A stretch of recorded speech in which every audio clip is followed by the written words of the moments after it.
Welcome to the Juggle is Real. I'm Andryanna, and I appreciate you tuning in today. I'm really looking forward to sharing this episode because I'm going to be taking you behind the scenes. Our family recently had a really cool trip to Chicago. We went there for my son to play hockey, and it ended up being more than we ever could have imagined, and just such an amazing opportunity in so many ways. So today, what I'd like to do is talk about sort of these themes of family. And you don't have to be a hockey mom, but if you are, keep listening. The opportunities for growth for our kids and ourselves, and how this experience kind of ties into both business and our professional lives, as well as parenting and our family lives. So I'm going to take you through some of the lessons and the learnings that I had. I want to share, of course, what we did during the trip and what it was all about.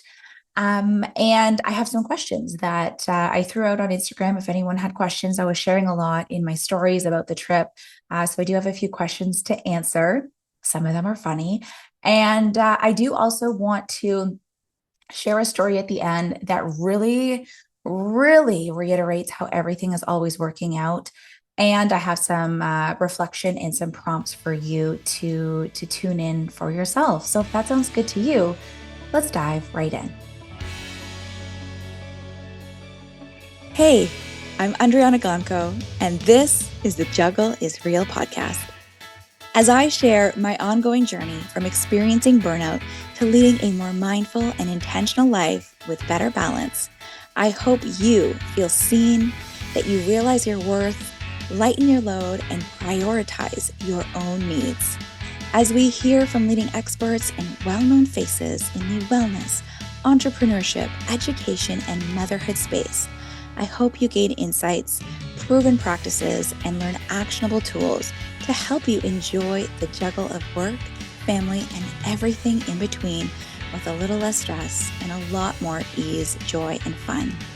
Most of all, I hope you find what you need to simplify, streamline, and supercharge your own journey of better balance and self-love. Are you with me? Let's get started. So I have my tea here in my new Chicago mug. And of course you can't see it, but just know that I'm using it right now because I'm getting into the Chicago vibe. Because this is what we're talking about this episode. And I want to share all about our recent trip to Chicago, starting off with some of the learnings. And I've been reflecting on the trip a little bit. I think as a busy person, often you're just, one thing at a time, right? And it's hard for me at this stage of life that I'm in to think too far ahead. And so for this trip, it was planned long before, I think at the beginning of the summertime. I didn't really have a lot of capacity to put too much energy into it until, just the coming weeks to make sure that we were prepared and that we were organized. Now that it is behind us, I'm kind of looking back to think of what did we learn? What lessons can I take from this beautiful experience? And there's so many, but I want to share a few with you. The first one is that, in our professional lives, in our personal lives, building those strong teams and those strong supports truly is just so important. And watching my boys on the ice just really reminded me that building those strong teams, those networks, those masterminds, our best friends, our family members, our colleagues, wherever it is, no matter where we are, it takes strong lines of communication. It takes connection and building of the connection, right? It doesn't happen overnight. And it takes a lot of support. It's not just about one or two individuals. It's not just about you. It's not just about me. It's not just about the player, but it truly is how we are working together. And so, I mean, like, just this is, my son's 9 years old. So, like, we're talking about young children. We're talking about, an opportunity that most people would never have in a lifetime. But at this young age, understanding how to work together as a team, understanding how we can come together, understanding how these types of things come together, that it doesn't just take luck or chance, that there really is dedication involved, there's sacrifice. And there's a certain level of that communication that has to happen. Another thing that I thought, came to me, during this trip, was that growth really comes from having experiences and new opportunities. And this trip was a chance for my boys to really step outside their usual environment, right? Like, I will share the itinerary in just a second, but they got to play on the NHL ice surface at the arena that the Chicago Blackhawks play in. And this was a trip for my oldest son, but my middle guy got to actually go on the ice for the warm up for this game, and he got to play a couple of shifts at the last in the third period. And so, like, this was like, I am just thinking back to Ashton, my middle guy, when he had his first shift on the ice. Like, it was like a deer in the headlights. I think he was just really overwhelmed. I don't think he thought he wasn't supposed to play, and they allowed him to play just at the end of the game. And so it's just, to step outside your usual environment, to learn from challenges, to embrace that growth. As parents, as professionals, we have to be doing the same things as well, welcoming new opportunities, these things that might seem scary or they might seem daunting. They stretch us and they allow us to experience new things, and they make us better. I think as we get older, sometimes we can really just stick to our same routines and do the same things, or we think that we're too old to try new things. And seeing this really just showed me that there's so much growth that happens when you step outside your comfort zone. I also want to say one more thing. This is a strong theme throughout the weekend, but that we really in life have to balance being prepared and being flexible, right? So whether you're planning a hockey trip or you're running a business, I was trying to be for this trip so prepared. I went and got all these things for the trip. It was the longest trip car ride our family has ever been on, 11-hour car ride. We want to prepare as much as possible, but we also have to be flexible when things don't go as planned. And so this trip was a great reminder of that balance. And everything did go smoothly, but being able to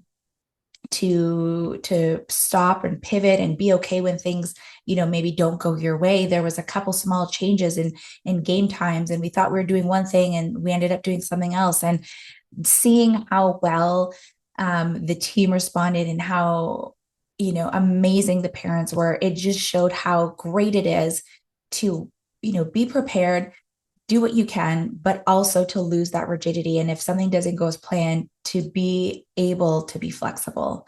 And so just as I go through this episode, I encourage you to think about your own moments when you're juggling parenting or business and your career. How have you embraced opportunities for growth? Because this episode, yes, we're talking about Chicago, but really at the root of it is that overarching theme of experiencing new things and growing and stretching yourself. So I guess we can go into the itinerary now, and I'm going to take another sip of tea out of my Chicago mug. So like I said, this trip was planned in the spring. It came from an idea, just like a what if, like what if we could take the team somewhere? And for my son's team, their tryouts are at the end of the previous hockey season. So I believe the team was selected in April, end of April, that sort of timeline. And so after that, I know my husband, played a big role in saying, like, well, do you think we could swing it? Like, could we do something like that? And the head coach, they really worked together to see, like, well, what would that look like? Are there any tournaments, or how would we make this happen?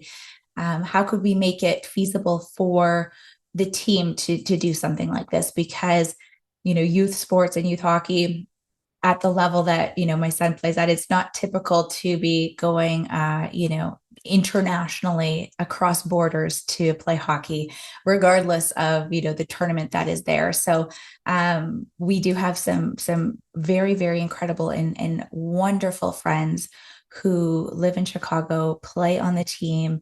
And they were just so incredible in supporting this idea and putting so much energy and effort to actually making it happen, to calling the people, to putting those connections in place, to planning meals and getting the team together, to going so far out of their way to make sure that it was an excellent trip. And so we are so incredibly grateful to the Felino family, to our friends Nick and Janelle.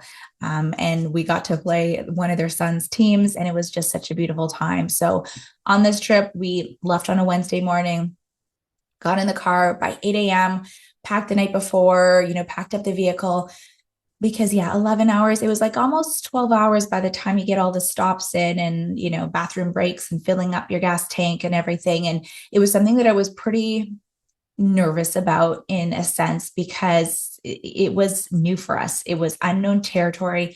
I've never driven those highways before. My family has never been on a road trip that was that long. And we have a 3-year-old, right? So it is challenging for all people to be in a vehicle for that long, but especially the little ones. So I wanted to do as much as possible to try to make it as comfortable and as supportive for the whole family. And so I definitely got a lot of snacks, got a lot of toys and, little things to do in the car. We absolutely took advantage of some screen time opportunities. But I will say that even as we were driving, like my husband and I were kind of looking at each other, like, knock on wood, but like things are going pretty good. Like, again, knock on wood, but like there's no, big outbursts, there's no big emotions, there's no like major tantrums happening. There were some snoozes, there was some shuffling of electronics, games were played, toys were used, music was listened to, homework was done. Oh my gosh, I asked the kids' parents to put some homework together, and the boys actually took it upon themselves to get some of their homework done.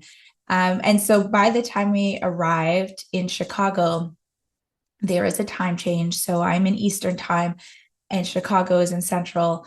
And so we actually gained an hour. So it was an hour earlier when we arrived. But after a very long car trip, we got into our room, and the team had chosen, thankfully, a downtown Chicago hotel, which there's a little bit of back and forth about where we would stay.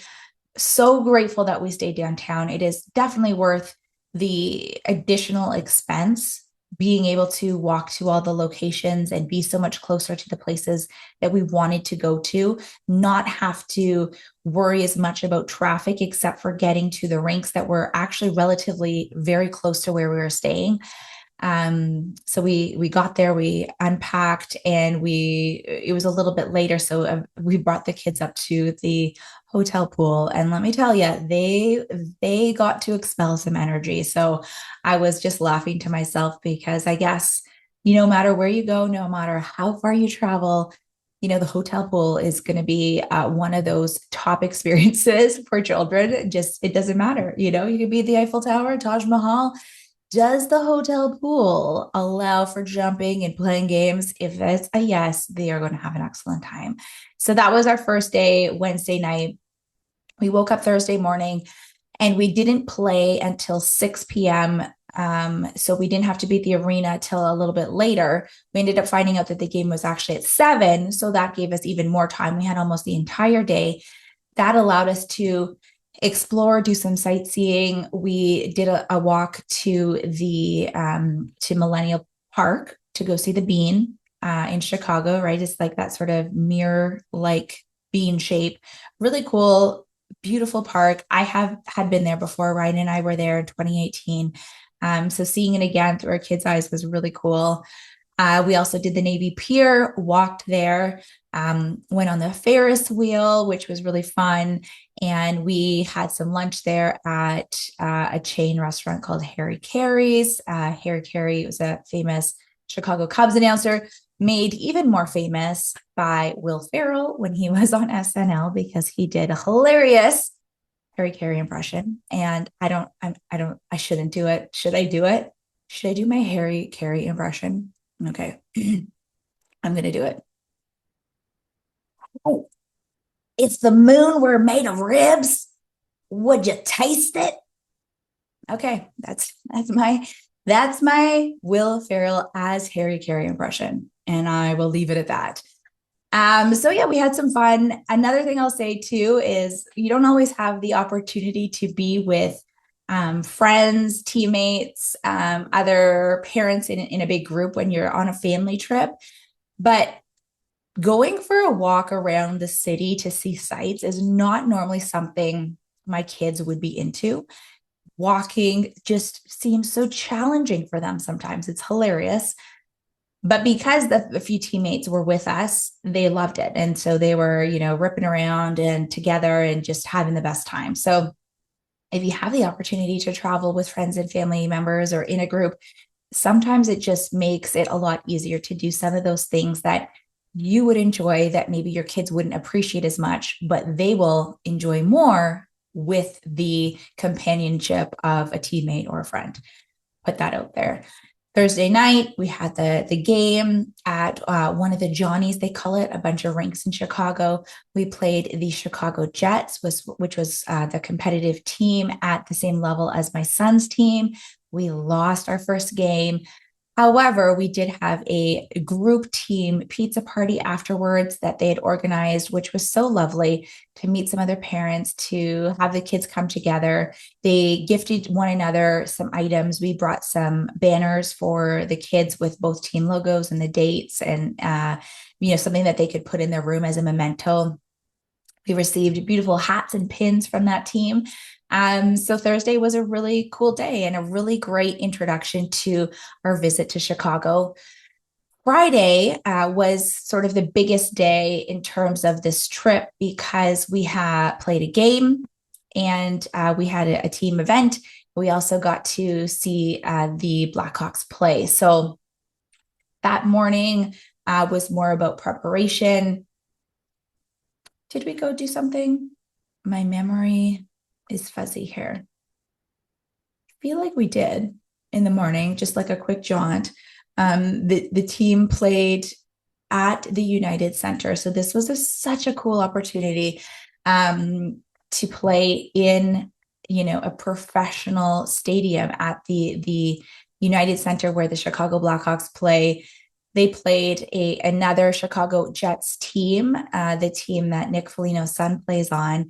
And it was just such a cool experience because if you've ever been in an NHL arena, it's just the size and the history, and it just is a beautiful experience. So they came out, they had their video on the Jumbotron, they had a professional photographer, they took some photos, and they got to play on this ice surface that the NHL players play on. And so, like I mentioned, the kids were just overjoyed. They felt so special, and they could see themselves on the Jumbotron. And this game, the team won. It was really fun to celebrate.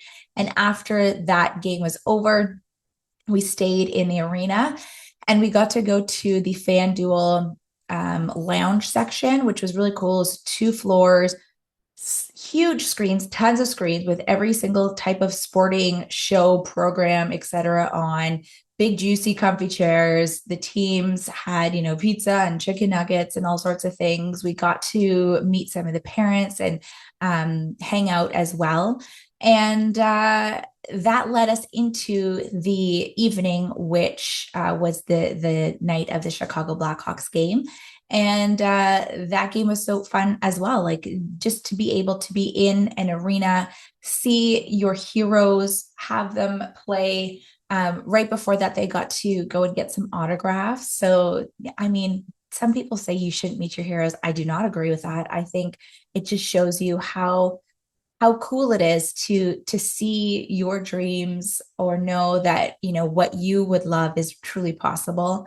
And these players are amazing. The Thursday night Nick Foligno actually came to the dressing room to meet the kids and meet the parents and give the team a little bit of a pep talk. And he was just such an incredible role model for them. So that Chicago Blackhawks game, they played Minnesota, which, if you know, Nick's brother Marcus plays on that team.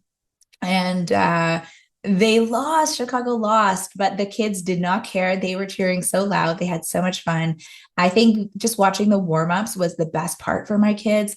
They got a puck. You know, my son was like so thrilled because Connor Bedard nailed the slap shot right at his head, quote unquote, as he was standing at the boards, did a little body check into the boards, which just thrilled them and just made for a really, really special day. Saturday was our final day in Chicago. Again, we had the morning to tour and relax. Ryan, my husband's parents, joined us for the trip, which was so special and just so beautiful that they could be there, not only to see their grandchildren and their son in his element, but also to support us and be there. It's always such a great help to have them around.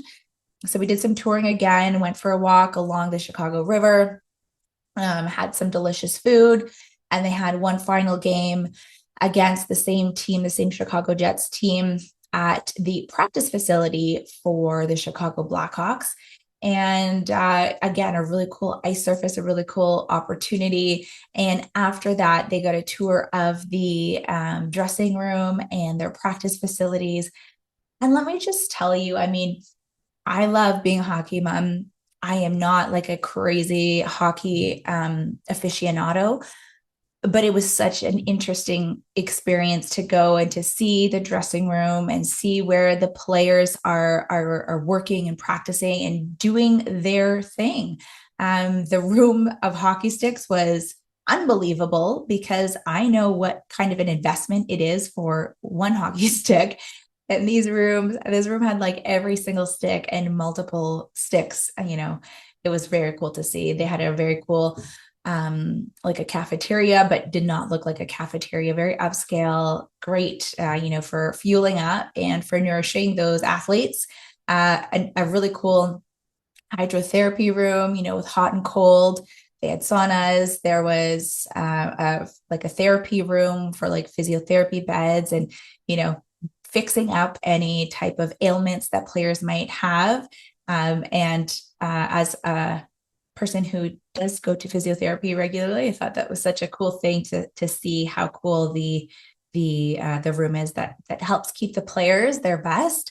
And the gym was like a whole floor, a very cool space. And to top that off, they got another really cool talk. This whole tour was done by Nick Foligno, and he was just so gracious and so generous to bring us through, to be our tour guide, to give us the inside scoop on all the little details and how the team really ticks. And to top all of that off, at the end of that, we went to a restaurant called The Barn. It's like a hockey sports bar, a very cool spot. They had like a little miniature Zamboni, but it was still really big. That is where my youngest Zach spent the entire time because he is obsessed with the Zamboni. He calls it the Bony. That is his favorite part about hockey right now. So he played on that thing the entire time. But the Folignos organized this beautiful meal for the teams to come together and hang out and chat some more and just, break bread, which was really just so generous and so incredible. Saturday night, we had our final hurrah, which was the Chicago architecture tour on the Chicago River. Again, Ryan and I had done that tour a number of years ago when we were there, and it was just as cool and just as special. The weather for this trip, we're in October, and the weather was in the 20s Celsius the entire time. It was gorgeous. I had probably packed too many sweaters and pants. I probably could have got away with some summer apparel aside from being in the arenas, but it was just really, really incredible. Sunday morning, we got back into the vehicle and out the door, out of our hotel by 8 a.m. as well. Made our way home, and it was, again, a pretty uneventful trip home. Very chill, very relaxed. The kids were probably a little bit more tired having had that experience. But we just marveled at how incredible they were for such a long trip. And we were just so filled with gratitude, so filled with gratitude. So that's pretty much what the trip was all about, what the itinerary was. And I did shout out on Instagram if anyone has any questions, to let me know. So I'm going to answer just a few of them because some of them came in that were really funny. The first one, was it worth it to quote, buy out the dollar store, LOL? What items were best for keeping the kids busy? So I joked the week before when I was preparing that I had essentially bought out the entire dollar store with all the little like coloring books and crossword puzzles and trinkets and things that I bought to keep the kids busy. And I will say that they did use a lot of those things. I did share on Instagram like a couple of the toys that were really popular.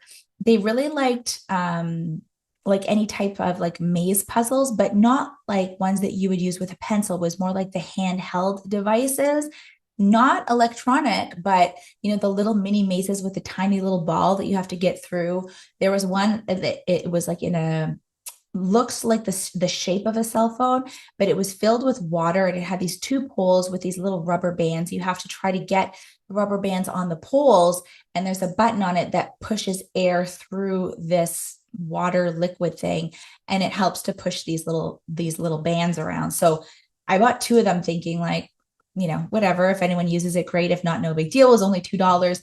That was such a hit. We had to take turns because, I didn't buy three. I only bought two. So if anything, buy enough for all of your children in case they all want to use them at the same time. The only thing I would say that they didn't use as much was the coloring stuff. So I bought like color by number. I bought some actual like crossword puzzles and coloring books. They weren't as popular. That's just my kids. You might know your children best. I had them on hand just in case. And we did use some like word search things for a little while and some of the sort of like Where's Waldo type pictures. But what really did help us was trying to keep them off their screens for as long as possible. So I think both on the way there and the way back, about the 4 hour mark was when we introduced screens. And so that allowed them to rest, to be bored, to have snacks. Again, pack a lot of snacks. The snacks were always a hit. And so then around the 4 hour mark, we had taken a rest stop and then they got on the screens. I think if we would have allowed them to start with the screens, they would have gotten bored or just turned into those screen zombies, and it would have made it more challenging. So that would be a tip, to try to hold off as long as possible. If you know you're going on a longer car ride, do that. Another question, would you do it again and drive? Okay, honestly, my answer is yes. So it was about a 10 and a half, 11 hour car ride, plus some stops added in. Any longer than that, though, I think it would be no, or we would have to spend the night somewhere. Around the 8, 9 hour mark is, pretty sufficient. Knowing we only had like a short amount left made it doable. But I know some families, they travel much longer distances. They might drive from Ontario to Florida or longer trips for family vacations. So definitely planning in like an overnight stay would be recommended. But yeah, I would do it again. Now knowing how my children are in the vehicle for longer car rides. But I would say try it and see how it goes, and maybe have a plan B, like we kind of in the back of our minds, we didn't have anything booked, but we knew that Grand Rapids was about 7, 8 hours from where we were driving from. So we kind of knew if need be, like if we needed to, we could use that as like a plan B scenario. So I would say maybe do that as well. Another viewer question was, let's see here. How did you manage to balance family time and the busy hockey schedule? So thankfully, because this was a trip that we had planned, months in advance, and the team was able to do it, it wasn't an actual organized tournament where you were given your schedule. And sometimes, the games are really close together or really early in the morning. Because we had planned this with the other teams, we allowed for more of a flexible schedule where they only played one game per day and it was later in the day. So that did allow for a little bit more of that balance. having my in-laws, Ryan's parents there made it really nice as well because we were with family no matter, whether we were at a game playing hockey or not. So yeah, I would just say, even like when we were out touring and we were with some team members and with some other parents, yeah, it wasn't just our family going on that tour. But we could still interact with one another and have a lot of fun, and the kids were really enjoying themselves. So I think having that flexibility and making time for both just flowed really easily for us. Last question that I'm going to answer is, did you learn anything new about your boys during the trip that surprised you?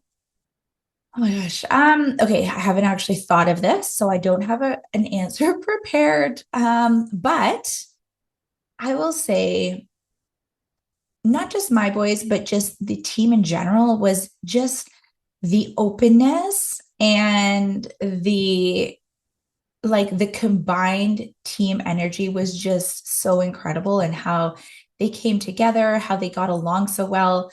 Sometimes there can be rivalries, sibling rivalries, team rivalries. Everyone just got along so well there that I don't know of any. I don't think there were any issues.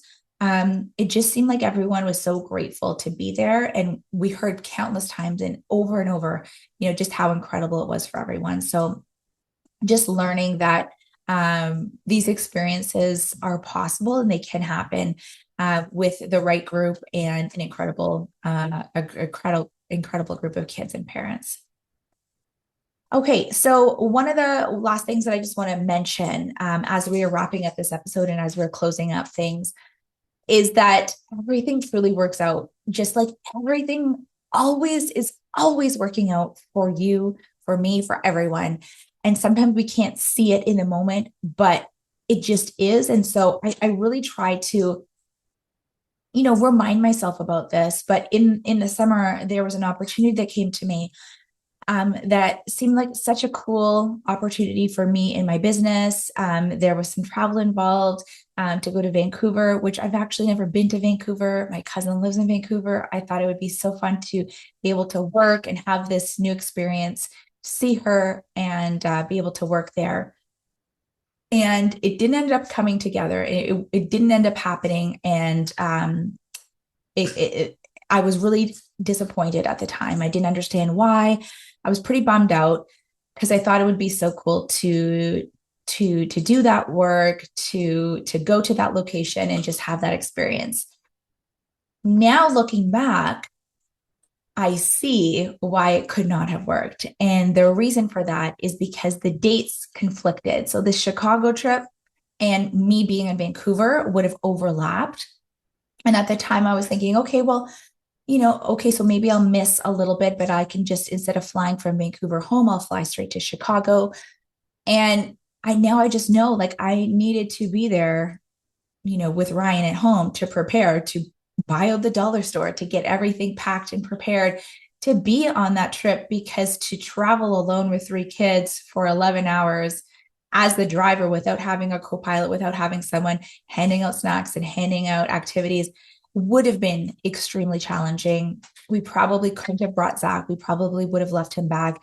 My in-laws may not have joined us. It just wouldn't have worked out.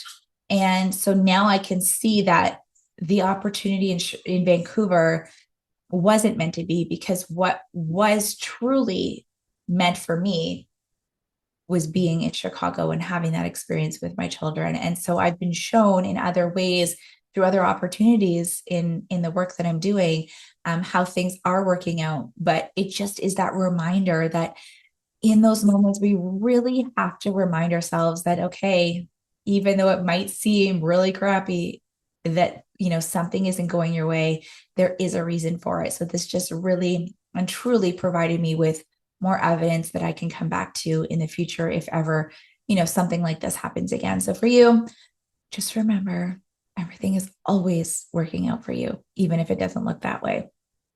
And so just to wrap up this episode, I thought that it would be kind of cool to do a little bit of reflection, to give you some prompts maybe that you can, kind of take a moment to pause, to journal on, or just to think about.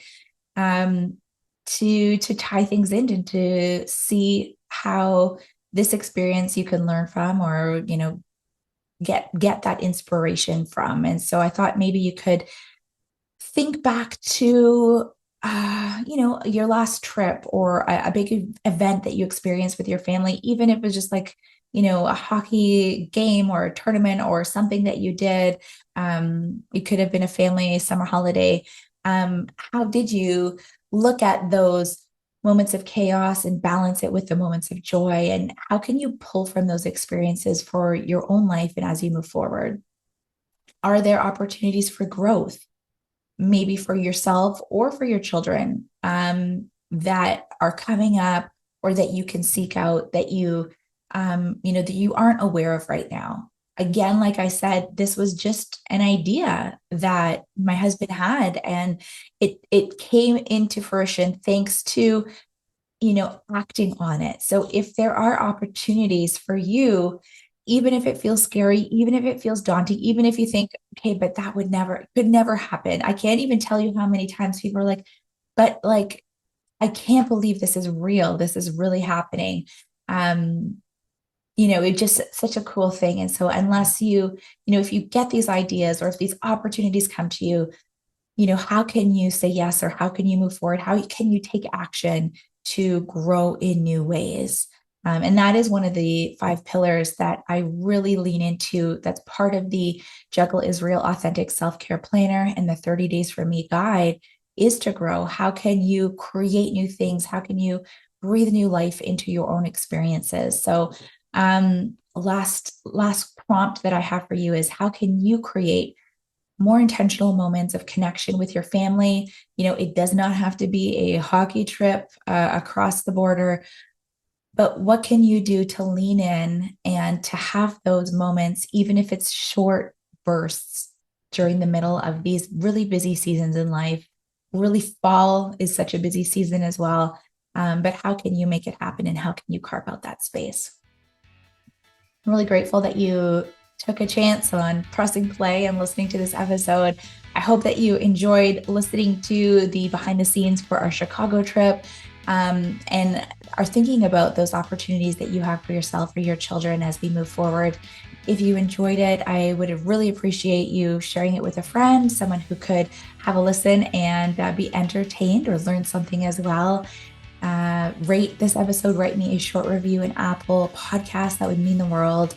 And be sure to subscribe. Come on back. I've got a lot of great episodes planned, some incredible guests lined up, and some interviews that have already happened that I can't wait to share with you. So until the next episode, take good care.